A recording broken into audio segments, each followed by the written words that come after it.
Bonjour, aujourd'hui nous sommes avec Bruno Simon, responsable pédagogique de la partie technique et intervenant en développement à l'ESSIN. Bonjour Bruno. Bonjour.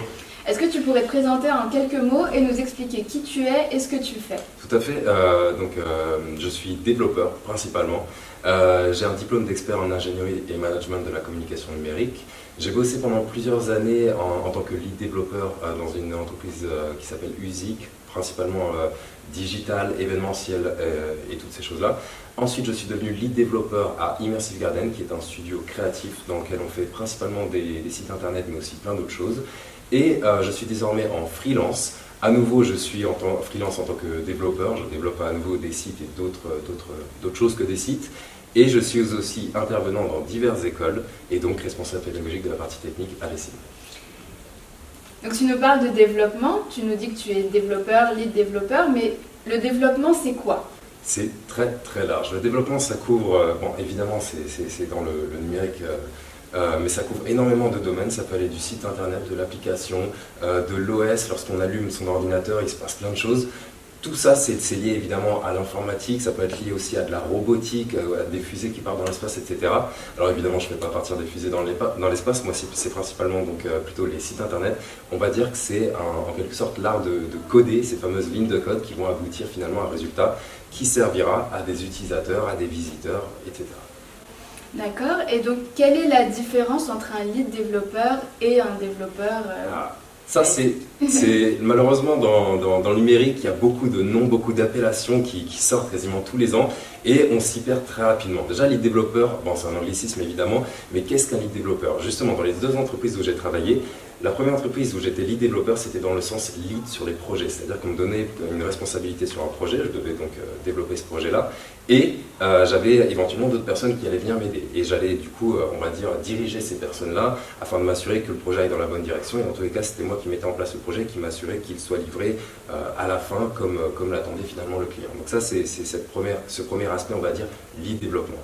À Immersive Garden, donc la deuxième entreprise que j'ai citée, c'était un lead développement plus lead de l'équipe. C'est-à-dire qu'on était un petit studio, il y avait quelques développeurs, et là il s'agissait vraiment de faire des choix techniques, de faire des choix en termes de ressources, de faire les recrutements, de faire des points avec la team, de choisir des technologies, de m'assurer que tout se passait bien, de faire ce qu'on appelait des code reviews, c'est-à-dire je regardais un petit peu ce que faisaient les développeurs, notamment les débutants. La chance que j'avais, c'était que comme c'était une petite équipe, la plupart des gens étaient suffisamment, on va dire, responsables et autonomes.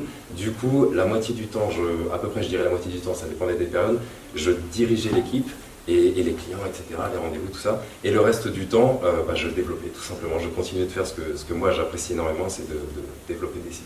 Et donc de créer finalement, c'est un métier de création aussi. C'est ça, et c'est justement pour ça que je me suis plongé là-dedans. À la base, j'étais plutôt orienté design, ce qui est très bien parce que justement, c'est important de toujours maîtriser plusieurs domaines. Un designer qui fait du développement, pour prendre juste ces aspects qui sont des aspects très simples, hein, il y a plein d'autres métiers, mais juste prenons ces deux aspects qu'on pourrait penser opposés. Un designer qui fait du développement va avoir des aptitudes, des appétences, des compétences bien supérieures à un designer qui ne fait que du design. Il sera capable d'aller plus loin, il va anticiper les problèmes techniques qui pourraient se produire, et plein de choses comme ça. Et ça marche à l'opposé, c'est-à-dire qu'un développeur qui a des compétences en design, il va être beaucoup plus autonome, il va voir des choses, il va pouvoir créer des choses, il va pouvoir être plus créatif aussi. C'est-à-dire qu'il y a plein de choses qu'on ne peut pas trop faire en design avec les logiciels qui sont à disposition, mais qu'on peut faire avec du code, notamment tout ce qui est, on va dire, génératif, créatif, etc. Du coup, moi j'ai commencé en tant que designer, et justement c'est ça qui me manquait, ça rejoint ce que tu me dis, c'est que quand on fait le design, on ne crée pas le produit final. On crée quelque chose qui est assez satisfaisant, mais moi j'avais vraiment la volonté de faire ce qui va être utilisé par l'utilisateur final, et du coup j'avais cette frustration, je me suis dit, allez, je vais commencer à essayer de développer les choses moi-même, et j'ai finalement adoré ça. Il y avait ce côté créatif qu'on pouvait mettre en œuvre dans du développement, et au final on s'adresse directement aux visiteurs pour parler d'un site, hein, ça peut être des applications, etc. Mais parlons de site pour simplifier un petit peu. On s'adresse directement au visiteur du site sur son ordinateur, son device, pour lui faire vivre une expérience, pour lui faire découvrir les informations de la meilleure façon possible, etc. Donc c'est pour ça que je suis devenu développeur. Donc c'est un métier qui est très varié en fin de compte. Il n'y a pas vraiment de routine étant donné que tu peux te déployer sur différents projets qui n'ont presque rien à voir les uns avec les autres. Et est-ce que c'est ce que tu vas venir transmettre aux étudiants de l'ESSIN via tes cours? Absolument. C'est quelque chose qui est à la fois embêtant et en même temps passionnant. C'est que dans le numérique, toute la partie développement, et pas que la partie développement, mais je vais plutôt me concentrer sur la partie développement, ça varie en permanence. C'est-à-dire que d'une année à l'autre, on a des nouvelles technos qui vont arriver, on a des nouveaux langages qui vont arriver, des nouveaux devices, des nouveaux supports. D'un côté, ça peut être assez frustrant parce qu'on apprend quelque chose et si ça se trouve, dans 2-3 ans, on va finalement, ça ne va servir à rien. L'un des premiers langages que j'ai appris, le langage a malheureusement disparu l'année suivante, donc c'était pas de chance. Mais dans tous les cas, tout ce qu'on apprend, c'est toujours valable pour la suite. C'est-à-dire que le langage que j'ai appris, c'était le premier langage que j'ai appris, le suivant, c'était beaucoup plus simple. Et justement, c'est vers ces principes-là qu'on a décidé d'orienter justement l'ESIN et la partie donc, technique. On va commencer, les étudiants vont commencer tout simplement avec justement du web, principalement. Pourquoi le web? Tout simplement parce que c'est très accessible et relativement facile. En un rien de temps, l'étudiant va pouvoir tout de suite créer ses premiers petits sites et commencer rapidement à rajouter des interactions, etc.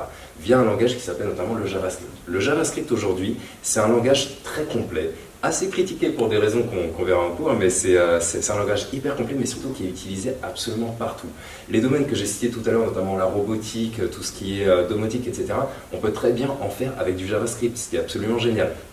Et dans tous les cas, comme c'est un langage très complet, le fait d'avoir appris un premier langage, ce qui va prendre du temps, ça va être du travail, ça va être dur, mais le langage suivant va être beaucoup plus simple à apprendre, puis à nouveau plus simple, puis à nouveau plus simple, et au bout de 2-3 ans à apprendre divers langages, l'étudiant sera capable d'apprendre n'importe quel langage en un rien de temps. C'est le cas actuellement pour moi, je me suis un petit peu forcé, on va dire, à apprendre divers langages, et dernièrement, j'avais justement besoin de faire du Python. Je me suis dit, oh là là, un nouveau langage, non, jamais personne ne me l'a appris finalement. Et j'ai eu aucun mal à apprendre à faire du Python. C'était justement aussi c'était en relation avec de la 3D à ce moment-là, parce que j'avais tout ce background. Donc ce que je veux, c'est justement pour tous les étudiants d'avoir ce background qui va leur donner justement ces capacités à faire les choses, mais aussi à apprendre de nouvelles choses. En fin de compte, c'est un peu comme leur apprendre à maîtriser un instrument de musique, un peu. C'est un peu ça.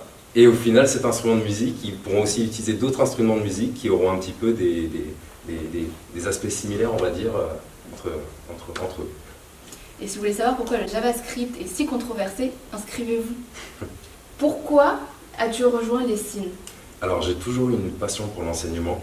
Dès que j'ai eu mon diplôme, j'ai immédiatement commencé à enseigner dans plusieurs écoles. Évidemment, c'était quelque chose, une expérience hyper enrichissante et je me suis rendu compte que c'était pour moi. J'adore enseigner, j'adore guider tout simplement l'étudiant, l'aider justement à trouver sa vocation. Pour moi, c'est le plus important. Et c'est très important parce que j'ai eu énormément de chance, dans le sens où, comme la plupart des étudiants, lorsque j'approchais, on va dire, du bac, je ne savais absolument pas ce que je voulais faire.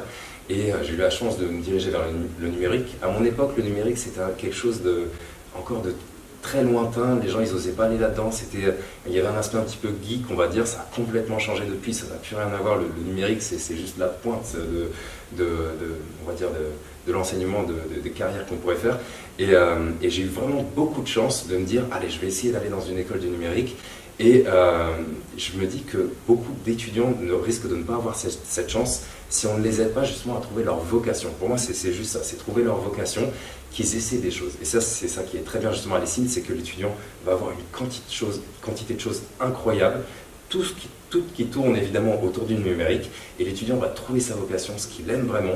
On va lui faire faire une quantité d'exercices, de nouveaux langages, de nouvelles technologies, de nouveaux logiciels, des trucs orientés vers de l'art numérique, du génératif, etc.